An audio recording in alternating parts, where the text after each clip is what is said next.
Cooper, the KO specialist. Now we have two KO specialists coming into the ring right now. And he has a great pedigree. I mean, he's 39 years of age, but he's only been in this sport for the last 3 or 4 years. Indeed, been competing in various forms of martial arts since the age of 16, so that's a total of 23 years he's actually been training. That's 4 years longer than Mohammed has actually been on this earth. Well, exactly. I mean, experience counts for a lot. And if you look at Andy's wins, he has beaten Paul Jenkins. Again, that's one thing they have in common. I think we'll see a fight characterized by possibly many, many strikes here. I don't know. I think Mohammed, I've rolled with Mohammed on the ground, and he has quite a good ground game, you know. He's physically strong on the ground. He's got a slick technique. To enter the octagon, hails from the Bushido Academy in Avignon in France, has a mixed martial arts record of 6 contests, 6 wins. He is Mohammed Sako Khacha. No booing, ladies and gentlemen, no booing. So Sako, a hyper-aggressive fighter. When he comes out hard. Well, he explodes into the ring. But I think we're going to see a different Sako here tonight. As I said, he has got a solid ground game, and I expect him to want to take Andy to the floor. Andy is deceptively strong and hits deceptively hard for what you would have to describe as a skinny fighter. Indeed, he doesn't have the most polished of ground games, Cooper. You know, he's certainly very strong on the ground, but he doesn't have the most technical of games. He has been submitted a number of times. So do you think Khacha will be intelligent enough to take the fight where Andy Cooper does not want it to be? Absolutely. I expect, although we might see some striking trades, I think Mohammed's going to take it to the floor where he knows he's stronger. Well, Cooper looks very calm in his corner. He's the kind of fighter, he just turns up, he does the business, does the job, and then goes home. Well, Cooper's gotten himself a bit of a Clint Eastwood reputation here at Cage Warriors. As the Lone Ranger of mixed martial arts. Okay, introducing the fighters once again. The fighter standing to my left in the red corner, Andy Cooper! Cooper in the turquoise-coloured bad boy shorts. And the fighter standing to my right in the blue corner, Mohammed Sako Khacha. And your referee once again is the Grant Waterman. No booing, they're both warriors, ladies and gentlemen. Khacha in the black shorts, slightly shorter of the two. Both weighed in at 77 kilograms. Well, I think the difference in height is negligible. I don't expect it to be much of a reach advantage for either man.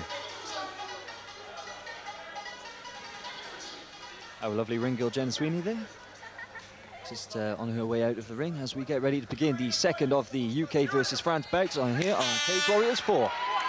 And out they come, and Khacha straight in with a double leg, turning out well, showing some good wrestling ability, driving that single leg now.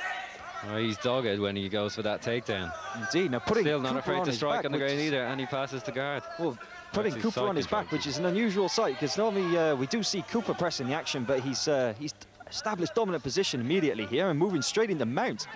Absolutely, I don't think Cooper expected that at all. He didn't expect a takedown. He expected this to be another striking match, as we often see with Andy Cooper. Showing some great intelligence here. He's moved Cooper towards the cage now. A lot of those strikes are getting through as well. He's pinpoint accuracy with each punch. He's going through Cooper's guard. Wrist control. Oh, and he takes Cooper's back. As Cooper tries to bridge him off. He's looking to possibly sink that choke in now. He's got his hooks in. Well, he's got the arm around. Will he be able to finish the choke? He flattens him out. He continues to work the choke. He's got his elbow, but no, he switches back to mount. Shows a lot of durability and technique there, Andy Cooper, by escaping. And a lot of those punches are getting through. They don't seem to be particularly hard, but then again, you don't know what it feels like to be on the end of them. Again, he lifting his hands up very high to strike. Tries to trap an arm, slight change in tactic. Cooper spending a long time on the bottom here. Cooper is moving well on his back, still trying to avoid many of the strikes. He's bucking and bridging, trying to get him off, but Khacha just taking his time, sat back.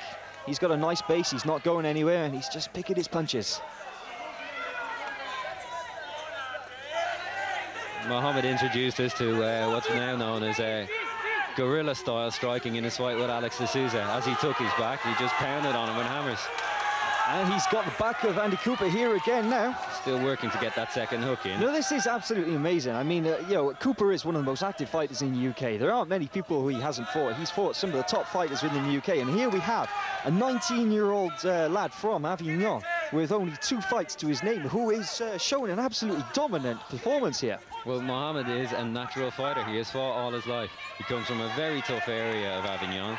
As you can see by the scar across his chest, he's been in a number of street confrontations in his young life. And he just has that natural aggression and that natural fighting ability. Well, I met him last night, and I must say he's extremely polite and extremely gentle young man. And I think that it could possibly be a case of somebody redirecting all those energies into his performance in the ring. And he's doing extremely well so far, Dara. Well, he's dominating Cooper here in another excellent performance from Mohammed Khacha. Dropping a huge elbow onto the chin of Cooper there, and Cooper trying his hardest to bridge out, and again giving up his back, but he did not like that elbow. Well, maybe we'll see Mohammed be able to finish it from the back this time. This is the 3rd time he's been on his back, but Cooper has showed resilience and good submission defense. Well, he'll need that submission defense now as Khacha again looks for that choke, but gives it up and switches it. Is he possibly looking for an arm there? I don't expect to see Mohammed go for the arm unless it's definitely there. Why would he give up this mount position when he's dominating so much? Certainly, he's got Cooper trapped against that cage right now. Cooper starting to look a little bit red around the nose area. Well, his face is starting to look a little worse for wear.